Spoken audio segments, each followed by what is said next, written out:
الحمد لله رب العالمين والصلاة والسلام على سيد الأنبياء والمرسلين أما بعد فأعوذ بالله من الشيطان الرجيم بسم الله الرحمن الرحيم الصلاة والسلام عليك يا رسول الله الصلاة والسلام عليك يا رسول الله الصلاة والسلام عليك يا حبيب الله الصلاة والسلام عليك يا حبيب الله الصلاة والسلام عليك يا نبي الله الصلاة والسلام عليك يا نبي الله وعلى آلك وأصحابك يا نور الله وعلى آلك وأصحابك يا نور الله۔ میٹھے میٹھے اسلامی بھائیوں، مدنی چینل کے ناظرین، الحمدللہ عز وجل اس وقت ہم باب المدینہ کے ایک قبرستان کے اندر موجود ہیں۔ آج کے سلسلے کے اندر ہم قبرستان کے احکام سیکھیں گے، اور ساتھ ہی ساتھ چونکہ شب برات قریب ہے اور شب برات کے کیا فضائل ہیں، شب برات کس کو کہتے ہیں، اس دن کیا اعمال کرنے چاہیے، اس کے حوالے سے بھی انشاءاللہ عز وجل سوالات شامل سلسلہ ہوں گے۔ آپ ہمارے ساتھ رہیے اور اس سلسلے کو بغور دیکھیے، اور اس کے اندر جو بھی احکام شرعیہ بیان کیے جائیں، شریعت کی باتیں بتائی جائیں، ان کو غور سے سنیے اور اس پر عمل کرنے کی نیت فرما لیجئے، اور جن پر عمل کرنا فوری طور پر ضرورت ہو اور ان پر فوری طور پر عمل بھی کیجئے۔ اللہ تعالی ہم سب کو عمل کی توفیق عطا فرمائے۔ ہمارے سلسلے کی برکت سے اس قبرستان کے اندر جتنے بھی مسلمان مدفون ہیں، اللہ تعالیٰ سب کی مغفرت فرمائے، سب کے درجات کو بلند فرمائے، جنت میں پیارے آقا علیہ الصلوۃ والسلام کا پڑوس نصیب فرمائے۔ ہم سب کو بھی اپنی قبر و آخرت کی تیاری کی توفیق عطا فرمائے اور دنیا اور آخرت کی بھلائیاں نصیب فرمائے۔ حصول برکت کے لیے درود پاک کی فضیلت سنتے ہیں۔ چنانچہ امیر اہل سنت دامت برکاتہم العالیہ اپنے رسالے ضیاء درود و سلام کہ یہ درود و سلام کے فضائل پر مشتمل رسالہ ہے، اس کے صفحہ نمبر 3 پر حدیث پاک نقل فرماتے ہیں، نبی کریم صلی اللہ تعالی علیہ وآلہ وسلم نے ارشاد فرمایا، جس نے مجھ پر ایک بار درود پاک پڑھا، اللہ عز و جل اس پر 10 رحمتیں نازل فرماتا ہے، اور جو مجھ پر 10 مرتبہ درود پاک پڑھے، اللہ عز و جل اس پر 100 رحمتیں نازل فرماتا ہے، اور جو مجھ پر 100 مرتبہ درود پاک پڑھے، اللہ عز و جل اس کی دونوں آنکھوں کے درمیان لکھ دیتا ہے کہ یہ نفاق اور جہنم کی آگ سے آزاد ہے، اور اسے بروز قیامت شہداء کے ساتھ رکھے گا۔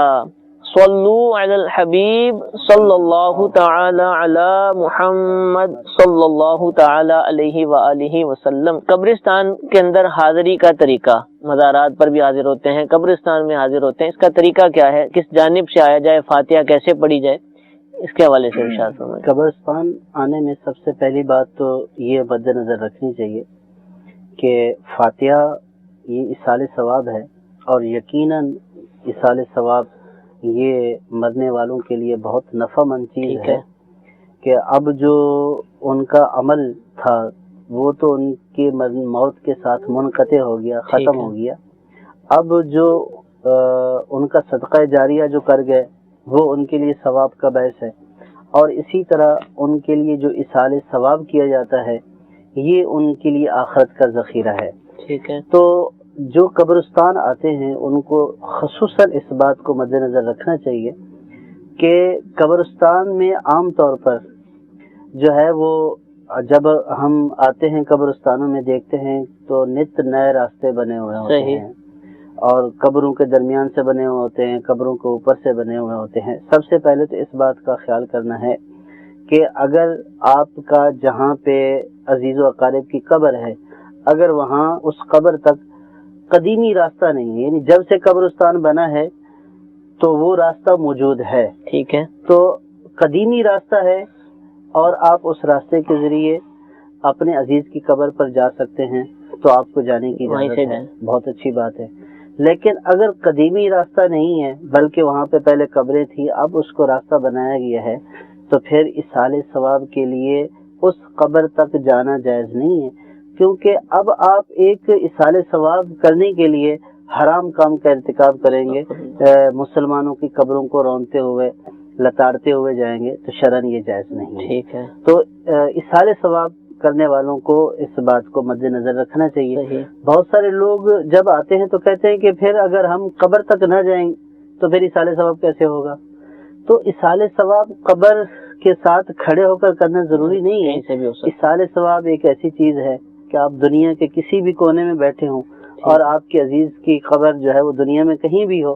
تو اصال ثواب اللہ تبارک و تعالیٰ کی رحمت سے اس کو پہنچ جائے گا. تو وہاں قریب جانے کی ضرورت نہیں ہے. لیکن وہی ہے کہ قبرستان اس لیے آتے ہیں اصال ثواب کرنے کے لیے کہ موت کی بھی یاد ہو جائے,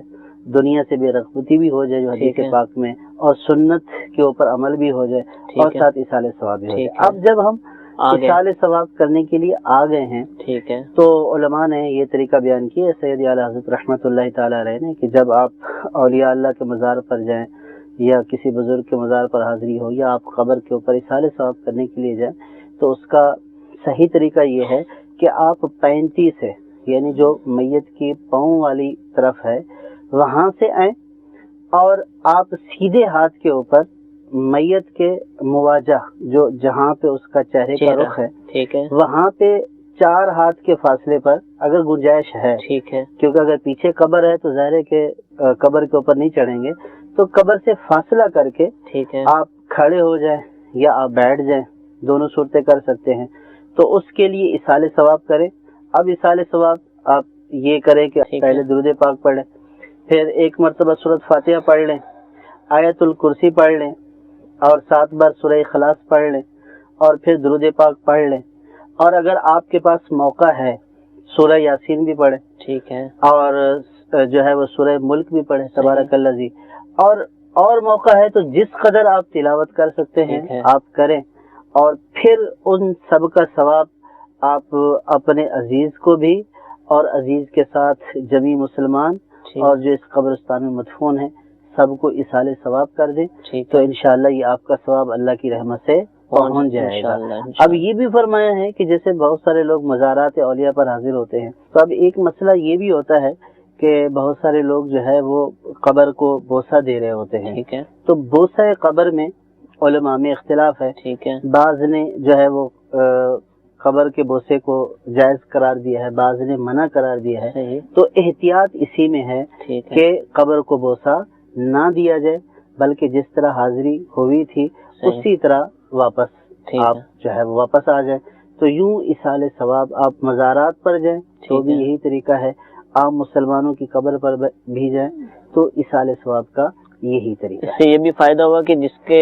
عزیز کی قبر کا پتہ ہی نہیں ہے, اس کا انتقال کسی دوسری جگہ ہوا, تو یہاں گھر سے بیٹھے بھی اصال ثواب ہو سکتا ہے. جی یہ بھی ہے. اور پھر بہت سارے ایسے ہوتا ہے نا کہ فرض کیا کہ ہمارے دادا کا, پردادا کا, نانا کا, نانی کا انتقال ہو گیا, اب ان کی قبریں ہمیں معلوم ہی نہیں ہے, تو پھر تو اگر قبر نہیں ملی تو اصال ثواب ہی نہیں ہوا. ایسی بات نہیں ہے. تو بعض اوقات قبریں یاد ہی نہیں رہتی ہیں, بہت عرصے بعد جاتے ہیں کون سی قبر ہے, تو قبر پر کھڑے ہو کر اصال ثواب کرنا ضروری نہیں ہے. تو اس لیے آپ کہیں پہ بیٹھ کر اصال ثواب کریں. تو لہٰذا اس کنفیوژن کا شکار نہیں ہونا چاہیے کہ نہیں جائیں گے تو کیسے ہوگا, اور پھر اسی کنفیوژن میں آپ مسلمانوں کی قبریں پھلانگتے ہوئے جا رہے ہیں اور ان کے اوپر پاؤں رکھتے ہوئے ان کو اذیت پہنچاتے ہوئے جا رہے ہیں, تو یہ حرام کام کرتے ہوئے جا رہے ہیں. اچھا میں دیکھیں, البتہ اس چیز کو دیکھیں کہ جیسے ایک قبرستان میں آپ گئے ہیں, قبریں جو ہے وہ آپ قبر تک پہنچ نہیں سکتے, کئی رشتہ دار ہیں ان تک آپ نے جانا ہے. اب دور سے ہی فاتحہ پڑھنی ہے تو آپ ہر ایک کے لیے علیحدہ علیحدہ فاتحہ جو ہے وہ پڑھیں. اس سے میت کو جو ہے وہ انسیت حاصل ہوگی کہ آپ نے خاص اس میت کی نیت سے فاتحہ پڑھی. ایک تو آپ جو پڑھیں گے وہ کلام الہی زیادہ ہوگا, آپ کو اس کی برکتیں ملیں گی, اور اس کا ثواب جو ہے وہ سب کو ملے گا. ایک یہ کہ ہم حاضر ہوئے جمی قبرستان والے کے لیے ثواب کر دیا, وہ بھی اچھا ہے, لیکن خاص اپنے مرحوم کے لیے کرتے ہیں تو ایک ان کو انسیت ہوتی ہے, خوشی حاصل ہوتی ہے کہ میرے رشتہ دار میں سے وہ میرے لیے فاتحہ پڑھنے آئے تھے. تو یوں ہی دیگر اور ملکوں کے اندر ہیں, کسی اور ملک میں یا شہر میں ہیں, ہم گھر پہ آئے, اب جیسے شب برات آتی ہے, اس میں قبرستان جانا سنت مبارکہ ہے. اب یہ ضروری نہیں کہ جہاں اپنے مرحومین ہوں ہم وہیں پر جائیں, کسی اور قبرستان نہیں جا سکتے. مطلق قبرستان کی حاضری سنت ہے. تو اگر آپ کے مرحومین کی قبریں نہ ہوں, جب بھی اپنے مرحومین کے ایصال ثواب کے لیے اور اس مبارک رات میں قبرستان کی حاضری کی سنت ادا کرنے کے لیے حاضر ہوں, اور وہیں سے آپ اپنے مرحوم کی نیت سے کچھ نہ کچھ تلاوت کر کے اس کا ثواب انہیں بھی ایصال کریں. اچھا, سبھی قبرستان میں جا سکتے ہیں یا صرف مرد حضرات جائیں گے, عورتیں بچے, کیا اس کا جیسے بالخصوص نیا انتقال ہوا نا تو پھر سبھی اگلے دن جاتے ہیں, کیا اس میں ہونا چاہیے؟ دیکھیں بچوں کو تو لے جانے میں مسئلہ نہیں ہے، اگر بچے ایسے ہیں کہ جو سمجھدار ہیں اور سمجھ بوجھ رکھتے ہیں، قبرستان میں شور شرابہ نہیں کریں گے، گندگی وغیرہ کا ان سے اندیشہ نہیں ہے، تو بچوں کو لے جانے میں مسئلہ نہیں ہے، بچوں کو لے جا سکتے ہیں تاکہ ان کو بھی عبرت حاصل ہو۔ لیکن عورتوں کا، خواتین کا قبرستان میں آنا تو انہیں زیارت کے لیے، ویسے مرنے کے بعد تو ظاہر سبھی نے آنا ہے، زیارت کے لیے آنا، اس سے علماء نے منع فرمایا کہ وہ قبرستان میں نہ آئیں، کہ عورتوں کو فقط نبی کریم صلی اللہ تعالی علیہ وآلہ وسلم کے روضہ اقدس کی زیارت، جب وہ حج و عمرہ کے لیے جا رہی ہیں تو اس وقت ان کو کہا گیا کہ یہ جائیں، بلکہ حج کے موقع پہ جانا تو یہ قریب واجب، سنت موقع قریب واجب ہے کہ وہاں حاضری دیں۔ باقی اس کے علاوہ عورتوں کو منع کیا گیا کہ کسی ولی، کسی دوسرے کی قبر پر انہوں نے نہیں جانا، نہ قبرستان انہوں نے آنا ہے، اور جیسا کہ تفصیل کے ساتھ بیان کر دیا گیا کہ ایصال ثواب جو ہے گھر بیٹھ کر بھی ہو سکتا ہے، گھر بیٹھ کر بھی ہو سکتا ہے، تو وہ گھر بیٹھ کر ہی کریں۔ حضرت بی بی عائشہ رضی اللہ تعالی عنہا کی حدیث مبارکہ ترمذی شریف کے اندر موجود ہے کہ آپ سفر پر تھیں تو راستے میں آپ کے بھائی حضرت عبد الرحمن بن ابی بکر رضی اللہ تعالی عنہما کی قبر آئی، تو آپ نے وہاں کھڑے ہو کے اشعار پڑھے جس میں یہ تھا کہ اگر میں راستے میں یہ قبر نہ آتی تو پھر میں آپ کی قبر کے پاس نہ آتی۔ تو اس لیے عورتوں کو اس سے گریز کرنا چاہیے، ان کو قبرستان نہیں آنا، علماء نے اس سے منع فرمایا ہے، گھر پر ہی ایصال ثواب کریں، انشاءاللہ تبارک و تعالی اس سے ان کو زیادہ فائدہ حاصل ہوگا۔ ٹھیک ہے، ایصال ثواب کا طریقہ مفتی صاحب نے ارشاد فرما دیا۔ مزید تفصیلات جاننا چاہتے ہوں تو امیر اہل سنت دامت برکاتہم العالیہ کا رسالہ ہے فاتحہ کا طریقہ، اس میں فاتحہ کیسے دلائی جاتی ہے، ایصال ثواب کیسے کیا جاتا ہے،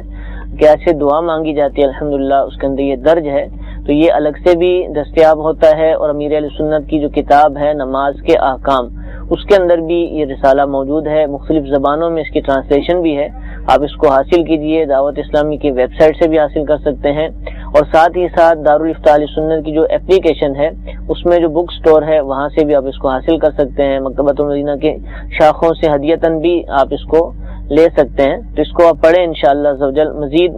مدنی پھول حاصل ہوں گے، باتیں سیکھنے کا موقع ملے گا۔ پھر قبروں پر جب حاضری دیتے ہیں، اب آپ نے بتا دیے کہ کب آنا اور کب دور کھڑے ہونا ہے، اس میں پھولوں کی پتیاں ڈالتے ہیں، جب بھی کوئی ہوتا ہے تو جا کر پھولوں کی پتیاں یا پھر مخصوص طرح کی بوٹیاں ملتی ہیں، پودے ہوتے ہیں، وہ رکھ دیے جاتے ہیں قبروں پر، اس کا کیا حکم ہے؟ قبروں کے اوپر پھول یا پھولوں کی پتیاں یا تر شاخ رکھنا جائز ہے، اور یہ اس کی اصل، یعنی اس کے رکھنے کی جو اصل ہے وہ احادیث پاک سے ثابت ہے۔ ٹھیک ہے، حدیث پاک میں ہے کہ نبی کریم صلی اللہ تعالی علیہ وسلم کا 2 قبروں سے گزر ہوا، تو آپ صلی اللہ تعالی علیہ وسلم نے ملاحظہ فرمایا، تو ارشاد فرمایا کہ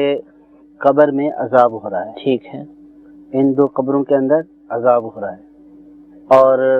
پھر عذاب کی وجہ بھی ارشاد فرمائی۔ ایک کے بارے میں ارشاد فرمایا کہ یہ پیشاب کی چھینٹوں سے نہیں بچتا تھا، اور دوسرے کے بارے میں یہ ارشاد فرمایا کہ یہ چغلی کیا کرتا تھا۔ پھر سرکار صلی اللہ تعالی علیہ وسلم نے حکم فرمایا تو ایک تر شاخ لائی گئی، سرکار صلی اللہ تعالی علیہ وسلم نے اس تر شاخ کو 2 ٹکڑے کر کے دونوں قبروں کے اوپر رکھ دیا۔ تو اس حدیث پاک سے محدثین نے، شارحین نے یہ استدلال کیا کہ سرکار صلی اللہ تعالی علیہ وسلم نے یہ جو تر شاخ رکھی، اس کی وجہ یہ تھی کہ یہ جو تر شاخیں ہیں، جب تک شاخ تر رہتی ہے تو یہ اللہ تبارک و تعالیٰ کی تسبیح کرتی رہتی ہے، اور اللہ تبارک و تعالیٰ کی جب یہ تسبیح کرتی ہے تو اس سے میت کو انسیت حاصل ہوتی ہے، اور اس کی تسبیح کی وجہ سے اللہ تبارک و تعالیٰ کی رحمت کا نزول ہوتا ہے۔ سبحان اللہ۔ تو اسی حدیث پاک سے استدلال کرتے ہوئے یہ فرمایا ہے کہ مسلمانوں کی قبر کے اوپر کوئی تر شاخ رکھ دی جائے یا پھول پتیاں رکھ دی جائیں، تو جب تک وہ تر رہیں گی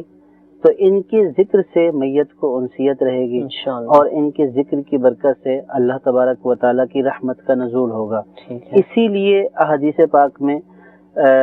بلکہ علماء نے فرمایا کہ قبرستان کی تر گھاس کو نہ کاٹا جائے۔ ہاں، خوش گھاس کو آپ کاٹ سکتے ہیں لیکن تر گھاس کو نہ کاٹا جائے۔ تو نہ کاٹنے کی وجہ یہی ارشاد فرمائی کہ وہ جو تر گھاس ہوتی ہے وہ اللہ تعالیٰ کا ذکر کرتی ہے، اس کے ذکر کی برکت سے اللہ تعالیٰ کی رحمت کا نزول ہوتا ہے۔ یہی وجہ ہے کہ مسلمان جو ہے وہ جب بھی شب برات اور دیگر مواقع پر جاتے ہیں اپنی عزیز و اقارب کی قبروں کے اوپر تو پتیاں ڈالتے ہیں. تو پتیاں ڈالنے کی جو اصل ہے وہ اس حدیث پاک سے ثابت ہے. تو پھر کوئی پودا وغیرہ بھی لگایا جا سکتا ہے قبر کے سرانے آس پاس؟ لگایا جا سکتا ہے، لیکن اب جو پہلے صورت بیان ہوئی ہے کہ کوئی ایسی زینت والی صورت نہ ہو. اگر اس نیت سے جو ہے وہ گھاس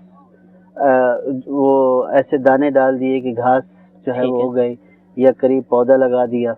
تو اس کی برکت سے بھی وہ اللہ تبارک و تعالیٰ کی رحمت کا نزول ہوگا. اس میں کوئی حرج نہیں ہے. لیکن بعض لوگ جس طرح ایک زیب و زینت والے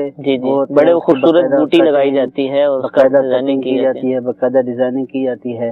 تو اس سے اجتناب کرنی چاہیے. جیسا کہ پہلے بیان ہوا کہ یہ قبر محل زینت نہیں ہے، یہ عبرت کی جگہ ہے. ٹھیک ہے. اچھا حضور، پتیاں ڈالنے کا تو مفتی صاحب نے فرمایا، لوگ پتیاں اٹھا بھی لیتے ہیں اور بعضوں کے بارے میں پتہ چلا کہ وہ پتیاں اٹھا لیتے ہیں جب لوگ ڈال کے چلے جاتے ہیں اور دوبارہ انہی کو بیچا بھی جاتا ہے. تو اس کے حوالے سے کیا فرماتے ہیں؟ دیکھیں، قبر پر جو پتیاں ڈالی جاتی ہیں ویسے عام قبروں سے تو نہیں اٹھائی جاتی، وہ عمومی طور پر مزارات اولیاء جو ہوتے ہیں اس سے وہ پتیاں اٹھائی جاتی ہیں. تو دیکھیں، مسئلہ اصل بنیادی اعتبار سے یہ ہے کہ جو افراد پتیاں یہ ڈالتے ہیں پھول کی، ان کے علم کے اندر یہ بات ہوتی ہے کہ لوگ اس سے تبرک کے طور پر چند پتیاں اٹھاتے ہیں، ٹھیک ہے، اٹھا کے کھا لیتے ہیں. یہی وجہ ہے کہ اگر ان کے سامنے بھی کوئی جس نے بندے نے ڈالی اسی وقت کسی نے آ کے 2-3 پتیاں تبرک کے لیے لے لی، اس کو کھا لیا، تو اس کو کوئی برا محسوس نہیں ہوتا اور نہ اس کے اوپر وہ کوئی تعرض کرتا ہے نہ اس کے اوپر کوئی وہ گفتگو کرتا ہے. تو یہ چند ایک پتیاں اٹھا کے تبرک کے طور پہ کھا لینا، اس میں تو کوئی حرج نہیں. البتہ اتنا ہونا چاہیے کہ طرف، جیسے کہ بھی بیان کیا گیا کہ جو تر پھول ہوتے ہیں بالخصوص ان کی تسبیح زیادہ ہوتی ہے، تر چیز کی تسبیح زیادہ ہوتی ہے. ویسے تو ہر چیز کی تسبیح وَإِن مِّن شَيْءٍ إِلَّا يُسَبِّحُ بِحَمْدِهِ وَلَٰكِن لَّا تَفْقَهُونَ تسبیحَهُم، کہ ہر چیز جو ہے وہ تسبیح کر رہی ہوتی ہے اللہ تبارک و تعالیٰ کی، لیکن تم لوگ اس کی تسبیح کو سمجھتے نہیں ہو. تو لیکن جو تر چیز ہوتی ہے اس کی تسبیح زیادہ ہوتی ہے. تو اس لیے جس میں تر پھول ڈلے ہوئے ہیں یا یہ چیزیں ڈلی ہوئی ہیں تو اس وقت کوشش کرنی چاہیے کہ اس کو نہ اٹھائے، تاکہ جو بزرگان دین ہیں ان کو اور زیادہ انسیت حاصل ہوتی ہے اس چیز سے. خشک ہو جائے تو اس میں سے چند ایک پتیاں بطور تبرک لے لینا کوئی حرج نہیں، لیکن اس کو باقاعدہ اٹھا کے ساری کی ساری تھیلی بھر لیں گے اور اس کو بیچیں گے، یہ تو درست نہیں ہے. نہ ہی ڈالنے والے کی غرض ہوتی ہے کہ انتظامیہ کو بھی اجازت نہیں کہ اٹھا کر وہ نیچے دکانداروں کو آسنے بالکل نہیں. قبرستانوں کے اندر تو بہت زیادہ اس طرح کا ہوتا ہے کہ جیسے ہی آپ نے ابھی پھول ڈالے ہیں اور آپ نکلے باہر تو پیچھے سے ایسے ہوتے ہیں مقرر کہ وہ اٹھائے سارے ڈالے تھیلی کے اندر دوبارہ جا کے رکھ کے آ جاتے ہیں. تو یہ ناجائز ہے، اس کی بالکل بھی اجازت نہیں. اس طرح نہیں کرنا چاہیے، اس سے بچنا چاہیے.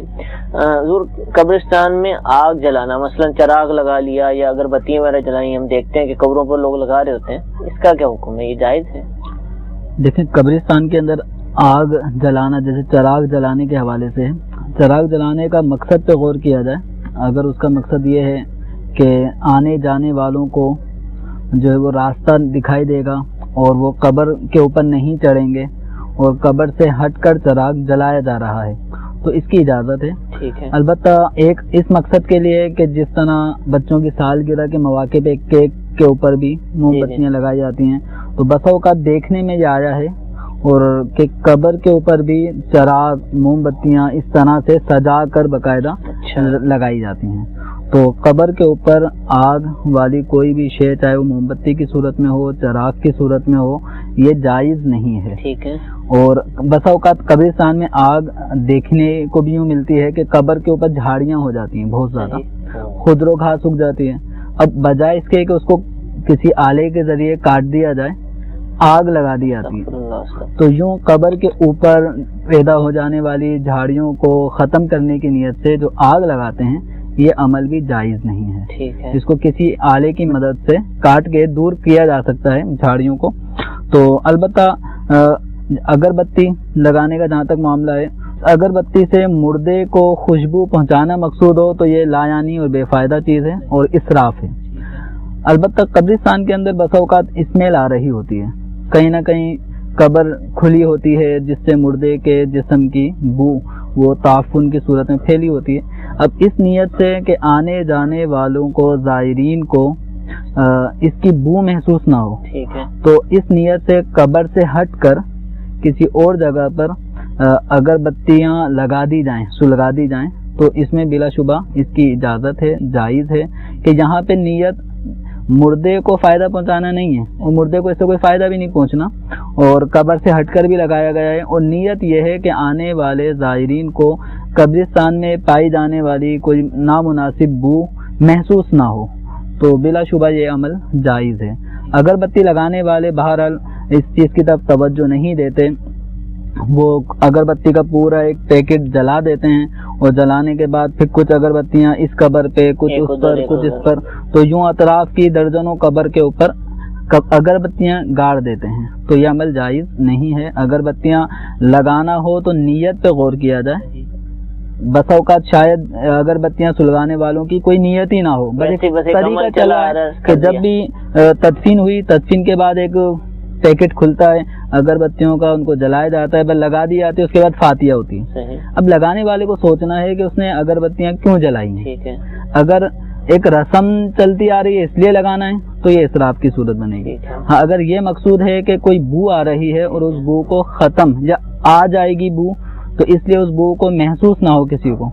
تو یا میت کے جسم سے بس اوقات اسمیل آ رہی ہوتی ہے تو وہ اسمیل لوگوں کو پریشان نہ کرے، اس لیے اگربتی اگر کوئی لگا دیتا ہے تو یہ اس کا مقصد، اس کی نیت یہ اچھی ہے، ٹھیک ہے، تو اب یہ اگربتیاں سلگانا قبر سے ہٹ کر اس کی اجازت ہے۔ ارکے گلاب پھینکتے ہیں لوگ، اسی طرح جو نا پانی ڈالتے ہیں قبروں کے اوپر، خوشبو کی شیشیاں بھی کھول کے ڈالتے ہوئے دیکھا ہے، ان چیزوں کے بارے میں کیا کہتے ہیں؟ دیکھیں، قبر کے اوپر پانی ڈالنا، اس حوالے سے سیدی اعلیٰ حضرت امام اہل سنت نے واضح طور پہ لکھا ہے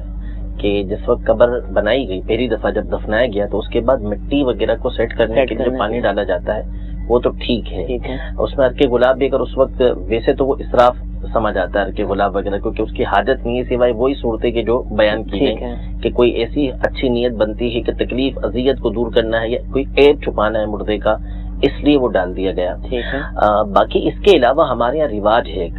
کہ جیسے ہی قبرستان میں آئیں گے تو بعض تو خاص طور پہ جا کے کہتے ہیں، اور بعض بچے ہوتے ہیں پیچھے پیچھے آتے ہیں بالٹیاں لے کے بھر کے کہ وہ قبر کے اوپر ڈالنی ہے، یہ بالکل غلط ہے۔ قبر کے اوپر پانی ڈالنے کی کوئی حاجت نہیں، نہ اس پانی کا میت کو کسی طرح سے کوئی فائدہ پہنچنا ہے، تو یہ اس کی اجازت نہیں ہے کہ بار بار یہ پانی جو ڈالا جاتا ہے ہر دفعہ حاضری کے موقع پر یا جب بھی آتے ہیں تو یہ نہیں، بلکہ صرف اس صورت میں جبکہ مٹی بکھر رہی ہے اور قبر کو سیٹ کرنا ہے تو اس وجہ سے، ورنہ اس کی اجازت نہیں۔ ایک صورت جو پانی ڈالنے کی، ایک تو وہی ہے کہ جب قبر ابتدائی اس میں تدفین جب مردے کی ہوتی ہے تو اس وقت قبر کو سیٹ کرنے کے لیے تاکہ اس کی مٹی نہ اڑے تو اس موقع پر پانی قبر پہ چھڑکنا یہ سنت سے ثابت ہے۔ ایک موقع یہ ہے کہ بس اوقات بارش ہو جانے کی وجہ سے یا ویسے ہی جب قبر کی زیارت کرنے کے لیے آئے اور مٹی پھیل چکی ہے اور قبر کا نشان مٹنے لگا ہے تو باقاعدہ پھر اس کو دوبارہ جو سنت کے مطابق قبر کی اونچائی ہے کہ بالش بھر تھوڑی کوہان نما اونٹ کے کوہان نما وہ بنی ہوئی ہو، تو اس انداز میں اگر مٹی کم ہو گئی تو اس موقع میں مزید تھوڑی مٹی ڈال کر پھر اس کو جمانے کے لیے پانی چھڑکا جا سکتا ہے۔ البتہ وہ جو جیسے مفتی صاحب نے فرمایا کہ ہر موقع پر، اب جیسے 9ویں 10ویں محرم میں بعض شہروں کے اندر یا شب برات کے موقع پر لوٹا لے جاتے ہیں پانی کا، یا ادھر شوپر میں پانی بھرا ہوا ہوتا ہے، پانی ڈالنا ایک ضروری سمجھا جاتا ہے، یعنی اپنے گھر سے ہی بھر کے لے کے جاتے ہیں کہ قبر پہ ڈالنا ہے، تو زیارت قبور میں پانی کا قبر پہ ڈالنا یہ کوئی اس کے لوازمات میں سے نہیں ہے۔ اس کام کے لیے یوں سمجھے کہ کئیوں کو روزگار لگا ہوا ہے، قبرستانوں میں جائیں تو وہاں آپ کو لوگ ملیں لے کے پانی کی یا کوئی برتن میں پانی ہوتا ہے وہ لے کے بیٹھے ہوئے ہوتے ہیں، تو یہ کاروبار اگر وہ کر رہے ہیں، اب خریدنے والے کے اوپر ڈیپینڈ کرتا ہے، اگر اس نے قبر کی مٹی کو درست کرنے کا ایک موقع بھی بن رہا ہے اور یہ اس لیے ڈال رہا ہے تاکہ قبر کی مٹی جمی رہے تو پھر تو ڈالنے میں کوئی مذائقہ نہیں ہے۔ البتہ ویسے ایک رسم چل پڑی ہے کہ قبر پہ جس طرح پھول پتیاں ڈالی جاتی ہیں تو اسی ساتھ پانی بھی ڈالا جاتا ہے، تو یہ اس کے لوازمات میں سے نہیں ہے، بظاہر یہ اسراف کی صورت نظر آتی ہے، اس سے اجتناب کرنا چاہیے۔ تو حضور کچھ جو علاقے ہیں قبر پختہ کرنے کی بات ہوئی، پہاڑی علاقے جیسے ہو گئے یا دریاؤں کے کناروں پر جو قبرستان ہوتے ہیں وہ قبروں کے بالکل پورا اوپر نا مٹی جو ڈالنے کے گول گول پتھر رکھ دیتے ہیں، ڈھکی ہوتی ہے پتھروں کے ساتھ، اور ویسے ہی ہوتی ہے، مزید وہ پختہ نہیں کرتے، وہاں رواج نہیں ہے، تو کیا ایسا کر سکتے ہیں؟ عام طور پر جو پتھر رکھے جاتے ہیں تو وہ جس طرح قبر کو پکا کیا جاتا ہے نا تو قبر کی نشانی نہ مٹے، تو وہ پتھر اس لیے رکھے جاتے ہیں کہ مٹی نہ اڑے. ٹھیک ہے. تو مٹی نہ اڑنے کے لیے پتھر رکھ دیے جاتے ہیں, تو اس سے قبر جو ہے وہ دیر تک قائم و دائم رہتی ہے. ٹھیک ہے. تو اس پتھر رکھنے میں تو کوئی حرج نہیں ہے, لیکن اس کے رکھنے کے طریقہ کار میں جو ہے وہ بعض چیزیں ایسی ہیں کہ جو لوگوں نے اپنے طور پر ایک گھڑی ہوئی ہیں یا ان میں مشہور ہیں. اچھا. جیسے بڑے شہروں میں باب المدینہ میں تو یہ کہ شب براءت کے موقع کے اوپر آتے ہیں اور یہ آنا سنت ہے. ٹھیک ہے. اب جو بعض پنجاب یا دیگر علاقوں کا ہے تو رواج یہ دیکھا ہے, وہاں پہ یہ بات لازم ہے کہ 9ویں 10ویں محرم کو, بالکل 10ویں محرم کو, کہ آپ جو ہے وہ پاکستان کے کسی بھی گوشے کونے میں ہیں تو 10ویں محرم کو آپ نے آنا ہے. کیوں کہ اپنے عزیزوں کی قبر کو درست کرنے کے لیے اور جو ہے وہ پانی ڈالنے کے لیے, اس کو پانی ڈالنا ہی بولتے ہیں. اچھا. جیسے ابھی پانی ڈالنے کا ذکر ہو رہا تھا تو بعض علاقوں میں اس کو پانی ڈالنے کے لیے آنا ہے. ٹھیک ہے. تو اولن تو یہ پانی ڈالنے کی حقیقت نہیں ہے, باقی یہ کہ اپنے عزیز و اقارب کی قبر پر آئیں, فاتحہ پڑھیں, ضرور ہے, اور قبرستان آنا سنت بھی ہے,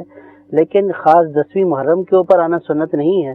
اور سنت جو ہے وہ شب براءت کے موقع پر آنا ہے. ٹھیک ہے. اور ویسے آپ وقتاً فوقتاً جمعرات کو, جمعہ کو, کسی بھی دن خاص کر لیں, اس موقع پر جائیں تو یہ اچھی بات ہے. تو اب یہ تھا کہ اب لوگوں میں یہ مشہور ہے کہ اگر آپ نے قبر پکی کرنی ہے, جو اوپر سے پکی کرنی ہے, یا آپ نے یہ پتھر ڈالنے ہیں, تو یہ آپ کے پاس بس 10ویں محرم کا دن ہے. صحیح. اور یا یہاں پہ آپ شب برات والی رات ہے یا اس کا دن ہے, اس میں کر لیا تو کر لیا, پھر نہیں کر سکتے ہیں. ٹھیک ہے. تو یہ جو اس طور پر یہ جو طریقے رائج کیے ہوئے ہیں کہ یوں کر سکتے ہیں اور اسی موقع پر ہی کر سکتے ہیں, تو اس کی شرح کوئی جو ہے وہ یہ جو باتیں ہیں ان کی شرح میں کوئی حقیقت نہیں ہے, کوئی شرح میں اصل نہیں ہے. تو مقصود جو ہے وہ قبر کو جو ہے وہ قبر کے نشان کو باقی رکھنا ہے, تو وہ آپ 10ویں محرم میں بھی وہ پتھر رکھ سکتے ہیں, اس کے بعد بھی رکھ سکتے ہیں. اچھا حضور, بیرون ملک ہیں عزیز و اقارب اور تدفین جہاں ہو گئی ہے, تو وہ عزیز و اقارب جن کے تدفین مردوں کی پاکستان میں, یہ دور ہیں ایک دوسرے سے, ان کو کچھ ہے ان پر لازم کہ ان کے لیے کوئی اہتمام کریں, کیا کریں ان پر ہے کیا لازم ہے یا کچھ بھی لازم نہیں ہے؟ دیکھیں, زندوں کے لیے تو یہ ہے کہ وہ اپنے مرحومین کے لیے ایصال ثواب کریں, یہ ایک ان کا حق ہے, مردوں کا حق جو کہ زندوں پر بنتا ہے. تو چاہے اپنے شہر میں ہوں یا ان کے لواحقین یا جو ان کے مرحومین ہیں وہ دوسرے شہروں میں مدفون ہیں یا دوسرے ملکوں میں ہی مدفون ہیں, جب بھی ان کی طرف سے غفلت نہ برتی جائے, ان کے لیے وقتاً فوقتاً ایصال ثواب کیا جاتا رہے. اور اگر ان کی قبروں تک نہیں پہنچ سکتے تو جب آپ قبرستان کی زیارت کے لیے جائیں, حاضری کے لیے حاضر ہوں, جیسے کہ جمعے کے دن کے لیے فرمایا گیا کہ جمعے کے دن اور وہ بھی بعد نماز صبح قبرستان جانا یہ افضل وقت ہے. تو اس وقت میں اگر اپنے علاقے کے قبرستان میں جائیں, اگرچہ آپ کے وہاں مرحومین کی قبریں نہ ہوں, تو آپ وہاں پر حاضر ہوں, تمام اس قبرستان والوں کے لیے بھی جو ہے وہ دعا کریں, ایصال ثواب کریں, اور خاص اپنے مرحوم کی نیت کو حاضر کر کے کہ میں اپنے بھائی فلاں مرحوم کے لیے, دادا کے لیے, نانا کے لیے, دادی کے لیے, والدہ کے لیے یا والد کے لیے میں جو ہے وہ ایصال ثواب کرتا ہوں, ان کی نیت سے کریں. تو ایصال ثواب ایک روحانی عمل ہے, کہیں سے بھی بیٹھ کر کریں گے تو یہ ثواب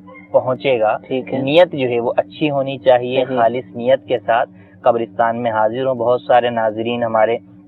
اور حاضرین بھی کہ ان کے ایسے مرحومین ہیں کہ جناب یا وہ خود قبرستان کے موقع پہ, جیسے ہمارے ہاں ایک سنت بھی ہے اور ایک رواج بھی ہے کہ شب برات میں قبرستان جاتے ہیں. اب جو باہر رہنے والے ہیں وہ کیا کریں, وہ سوچتے ہیں کہ جناب ہم کیا کریں, تو وہ اس مبارک رات کے اندر قبرستان میں حاضری دیں اور وہیں سے اپنے مرحومین کے لیے فاتحہ اور ایصال ثواب. ٹھیک ہے. اچھا حضور, قبرستان کے بہت سارے احکام ہیں, ایک ہی سلسلے میں سب کچھ نہیں ہو سکتا. شب برات کا بار بار تذکرہ آ رہا ہے کہ شب برات پر حاضری دیں,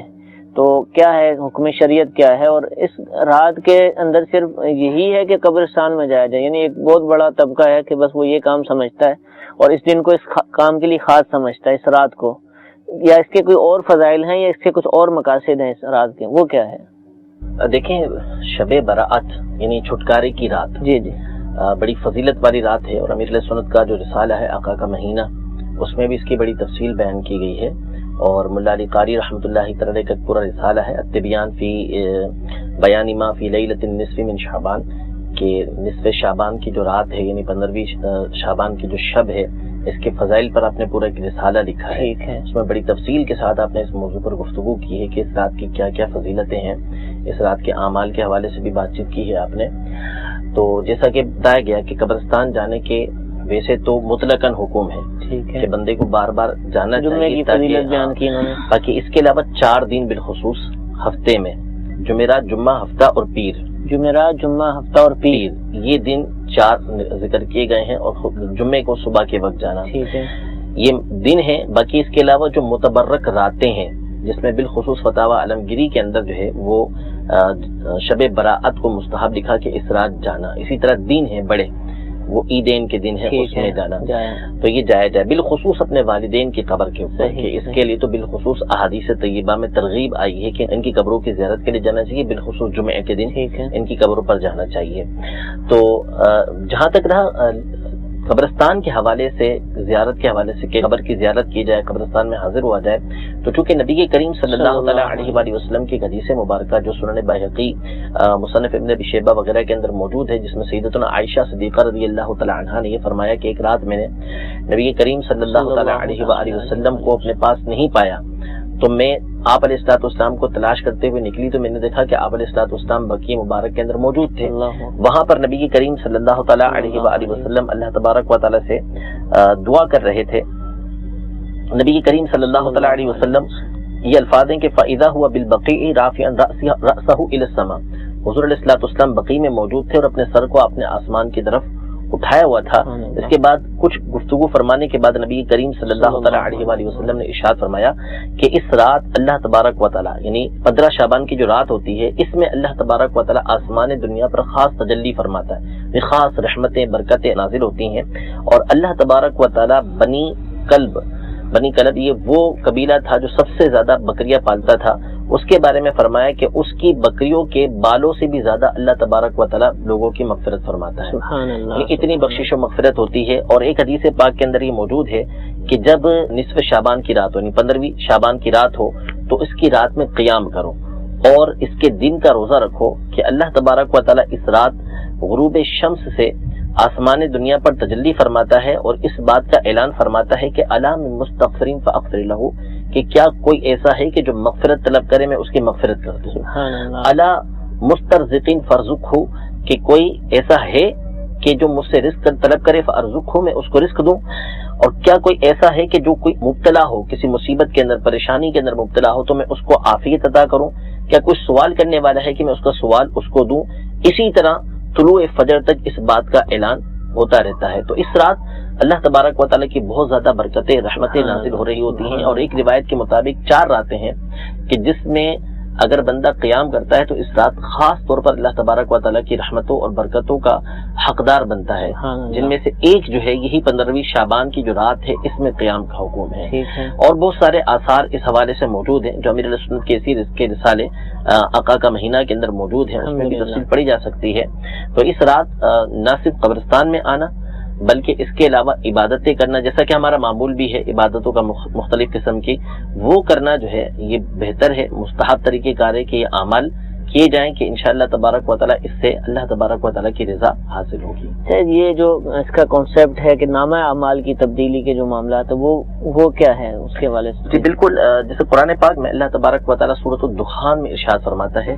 حامیم والکتاب المبین انا انزلناہ فی لیلۃ مبارکۃ انا کنا منذرین فیہا یفرق کل امر حکیم, کہ حامیم کتاب مبین کی قسم, بے شک ہم نے اس قرآن کو مبارک رات کے اندر نازل کیا اور ہم ڈرانے والے ہیں. اس رات کے اندر تمام کام جو ہے وہ تقسیم ہوتے ہیں. ٹھیک ہے, تو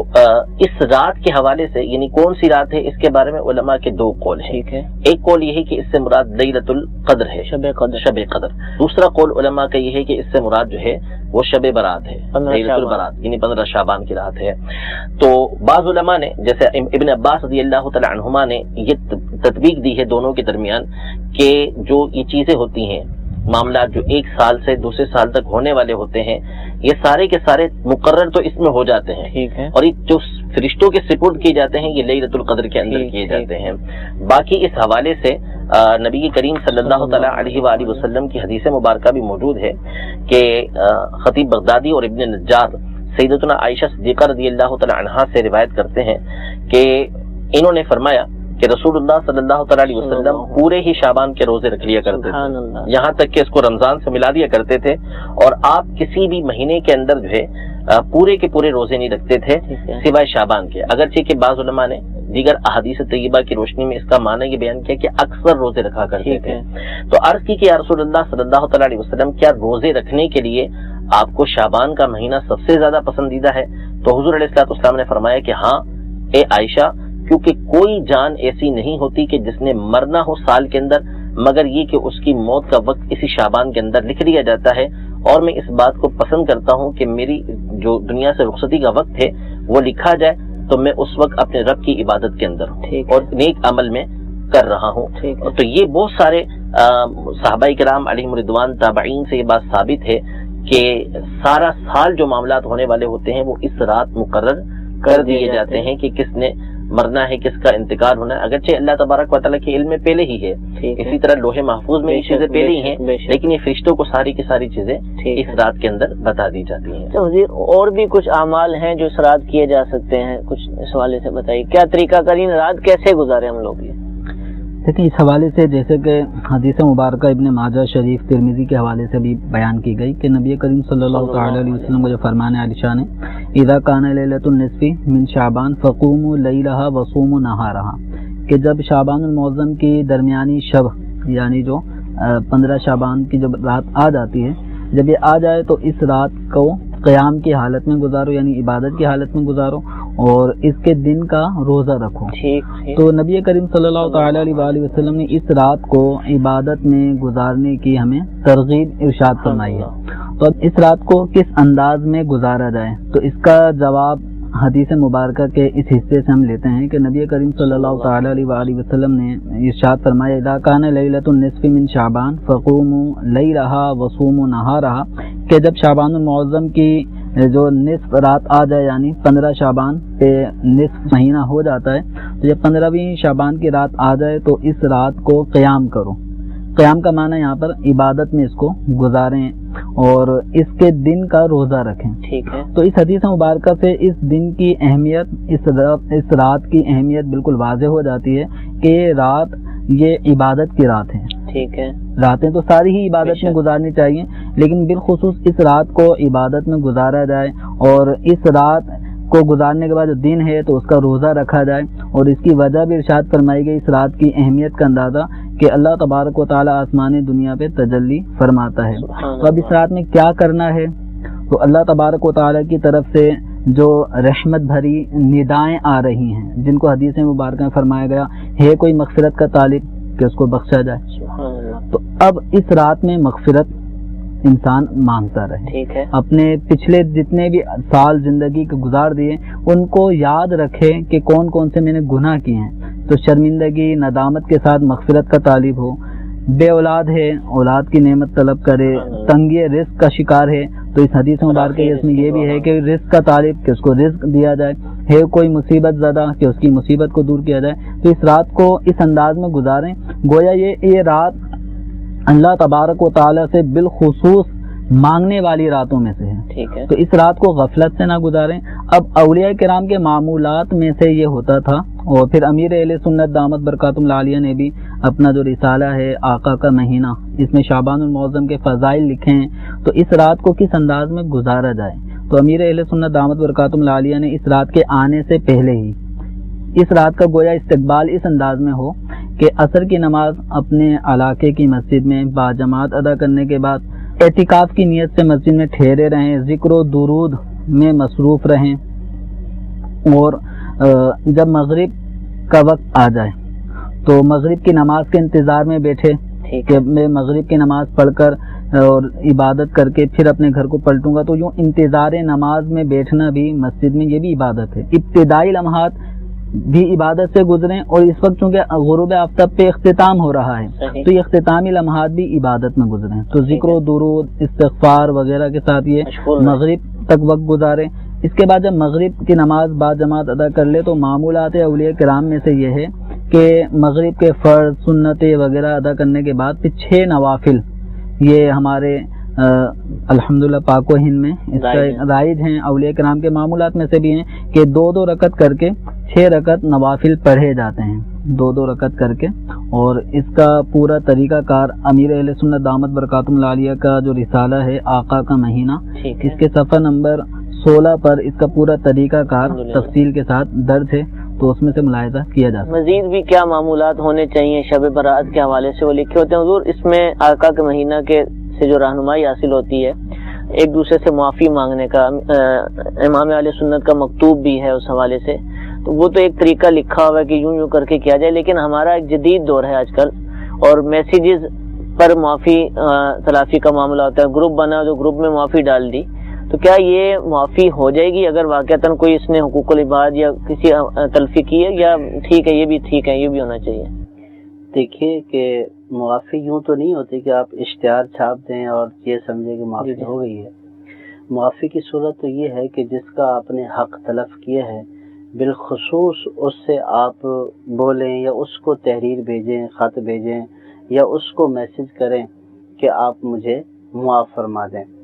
اور آپ ظاہر کی درخواست ہی کر سکتے ہیں. ٹھیک ہے. اب یہ یوں جیسے عام روٹین ہوتی ہے یوں بھی نہیں ہونا چاہیے کہ عام روٹین میں جیسے آپ کہیں سے میسج ملا آپ نے آگے فارورڈ کر دیا اور یہ سمجھا کہ معافی ہو چکی ہے اور سارا حق میں نے ادا کر دیا ہے. تو اس کو لوگ جو ہے وہ عام طور پر فارمیلٹی ہی سمجھتے ہیں. تو اس میں بھی سنجیدگی کا مظاہرہ کرنا چاہیے کہ یہ معافی مانگنا کوئی فارمیلٹی تو ہے نہیں. ٹھیک ہے. بزرگان دین نے یہ طریقہ رائج کیا اس لیے کیا کہ یہ حقیقی طور پر ہم کریں. اس میں یہ ہے کہ یوں بھی کرنے میں کوئی حرج نہیں ہے کہ اپنے پیج پہ ڈال دیا کہ لوگوں کو ترغیب ملے، لیکن بالخصوص اس شخص سے معافی مانگنا ضروری ہے کہ جس کے معاملے میں حق تلفی ہوئی ہے. ٹھیک ہے. اور پھر جس طرح کی حق تلفی ہوئی ہے اور اس کا جو شرعی حکم ہے اس کا بالخصوص ازالہ کرنا ضروری ہے. جیسے اگر کسی کا مال کھایا ہے تو اب پیسے دیے بغیر اس سے صرف آپ معافی طلب کر رہے ہوں کہ بھئی مجھے معاف کر دیں اور پیسے نہیں دینے آپ کو، تو ہاں اگر وہ معاف کر دیں تو معاف ہو جائے وہ ٹھیک ہے. لیکن اگر اس کو پیسے دیے نہیں اور وہ پیسے کا مطالبہ کرتے اور آپ صرف یوں معافی دے دیں تو اس سے یوں معافی نہیں ہوگی. اس کے جو حق شرعاً تلف کیا ہے اس کا جو ازالہ ہے وہ بھی کرنا ہوگا اور معافی بھی مانگنی ہوگی اور اللہ تبارک و تعالیٰ سے توبہ بھی کرنی ہوگی. تو حضور یہ پٹاخوں کے کوئی فضائل ہیں جو اتنا زیادہ یعنی ایک اتنا زیادہ رائج ہے کہ ایک طبقہ ہے کہ وہ کرتا ہی کرتا ہے اور باقاعدہ ان دنوں میں دکانیں سجتی ہیں بکتی ہیں اور سمجھا جاتا ہے یوں یعنی محسوس ہوتا ہے کہ یہ اس کا حصہ ہو گیا. یہ پورا سال آپ کو پٹاخے نظر نہیں آئیں گے لیکن شب برات سے پہلے کچھ دن پہلے آپ کو آوازیں آنا شروع ہو جائیں گی. تو ہے اس کی کوئی اصل ہے، اس کے ساتھ ملاپ ہے، اس کا کوئی کیا ہے؟ یہ شب برات تو چھٹکارا پانے کی رات ہے اور چھٹکارا کس سے پانا؟ نار سے، جہنم سے چھٹکارا پانے کی رات ہے. تو بجائے اس کے کہ انسان اس میں اللہ تبارک و تعالیٰ کی عبادت کرے، رب تعالیٰ سے جہنم سے آزادی کا طلبگار ہو، آج کل انسان شیطان کے نقش قدم پر چلتے ہوئے آگ کے اندر خود ہی دنیا کے اندر ہی جو ہے وہ اپنے آپ کو آگ میں مبتلا کرتا ہے اور یہ آگ کا عمل اسے جہنم کی طرف لے جاتا ہے، نہ یہ کہ اس مبارک رات میں اسے جہنم سے دور کرتا ہے.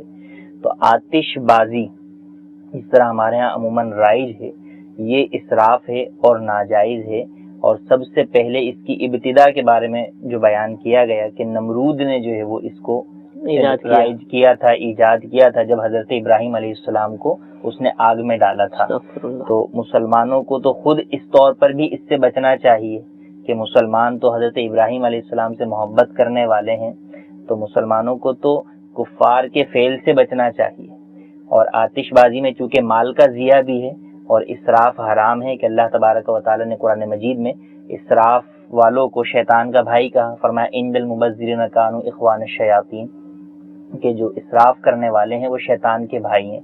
تو یہ تو وہ رات ہے کہ جس کے اندر اللہ کی بارگاہ میں چھٹکارا حاصل کرنا ہے آگ سے، نہ یہ کہ خود دنیا کی آگ میں پڑھ کر اپنے لیے جہنم کی آگ میں جانے کے اسباب ہم پیدا کریں. تو ایسا جو بھی کرتے ہیں یا جو والدین بھی ہیں، بعض لوگ شوقیہ بھی کرتے ہیں والدین لا کر خود اپنے بچوں کو بھی دیتے ہیں، تو انہیں بھی یہاں پر بچنا بھی چاہیے اور ڈرنا بھی چاہیے. قانونی طور پر بھی پابندی ہے، پھر لوگوں کو تکلیف جو ہوتی ہے، عبادت گزاروں آپ کو نقصان ہوتا ہے، کئی جو ہے وہ اس سے اموات ہو جاتی ہیں، لوگ زخمی ہو جاتے ہیں. تو ہر طور پر اخلاقاً، شرعاً، مروتاً ہر طور پر اس سے بچنا ہی مسلمان پر ضروری ہے، اور اسی میں دنیا اور دین اور آخرت کی بھلائی. میٹھے میٹھے اسلام بھائی، الحمدللہ آج کے سلسلے کے اندر آپ نے قبر کے حوالے سے، قبرستان کے حوالے سے، اور اسی طرح قبروں کی جو حاضری مسلمان دیتے ہیں اس کے حوالے سے، ساتھ ہی ساتھ شب براءت کے حوالے سے بھی شرعی احکام، فضائل اور بہت ساری معلومات حاصل کی. اللہ تعالیٰ ہم سب کو عمل کی توفیق عطا فرمائے. اور یہ احکام وقتاً فوقتاً مدنی چینل پر بیان کیے جاتے رہتے ہیں، علماء کرام سے بھی ہم سنتے رہتے ہیں، لیکن ضرورت اس بات کی ہے کہ ان باتوں پر عمل کیا جائے، اور یہ بہت اہم اور ضروری کام ہے، جیسا کہ مفتی صاحب نے آخر میں اس کے حوالے سے ارشاد بھی فرمایا. تو اگر ہم ان باتوں پر عمل کریں گے تو انشاءاللہ ہمیں ثواب بھی ملے گا، اور مسلمانوں کے ہاں جو رائج طریقہ کار تھے وہ آئندہ بھی رائج رہیں گے، اور لوگ اسی پر عمل کرنے کی کوشش کرتے رہیں گے. اللہ تعالیٰ ہم سب کو عمل کرنے کی توفیق عطا فرمائے. دارالافتاء اہل سنت کا سلسلہ جیسا کہ آپ نے ابھی ملاحظہ کیا، الحمدللہ اسی طرح ہفتے میں 6 مرتبہ براہ راست پیش کیا جاتا ہے، جمعۃ المبارک اور اتوار کے علاوہ روزانہ مغرب کی نماز کے بعد، جیسا کہ آج کل کم و بیش 7:30 بجے،